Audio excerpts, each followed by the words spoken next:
ఇక్కడ ఏ ప్రభుత్వాన్ని అర్థం చేసుకోవాలి. ఏదైనా సంబంధించిన వాళ్ళు అరాజకం చేస్తున్నారు. మీరు ముందు చేస్తారు, నాకు చట్టం మీద ప్రభుత్వంలో గౌరవం ఉంది.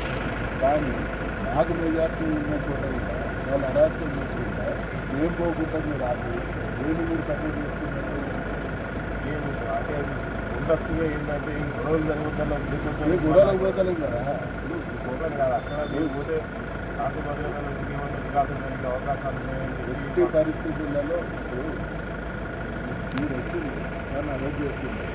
నేను శాంతి భద్రతలకు వివాదం కలిగించాలని నేను ఇంట్లో పక్కన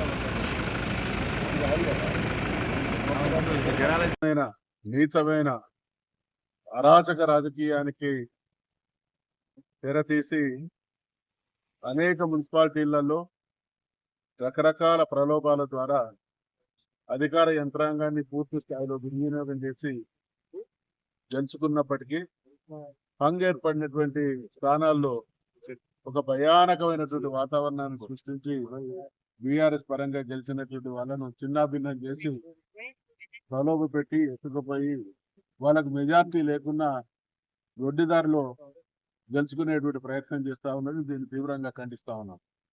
ఇవాళ తొర్రూరు మున్సిపాలిటీ విషయానికి వచ్చినప్పుడు బీఆర్ఎస్ కు మెజార్టీ ఉన్న రకరకాల ప్రయత్నాల ద్వారా దాన్ని కైవసం చేసుకునేటువంటి ప్రయత్నం చేస్తే మా కార్యకర్తలకు నాయకులకు మనోధైర్యాన్ని ఇవ్వాలి, ఈ అక్రమాన్ని ఎదుర్కోవాలనేటువంటి ఆలోచనతో మేము తొర్రూరుకు పోయేటువంటి ప్రయత్నం చేస్తా ఉంటే నన్ను నా ఫ్లాట్ ముందే ముందస్తు వాళ్ళు హౌస్ అరెస్ట్ చేయడం జరిగింది.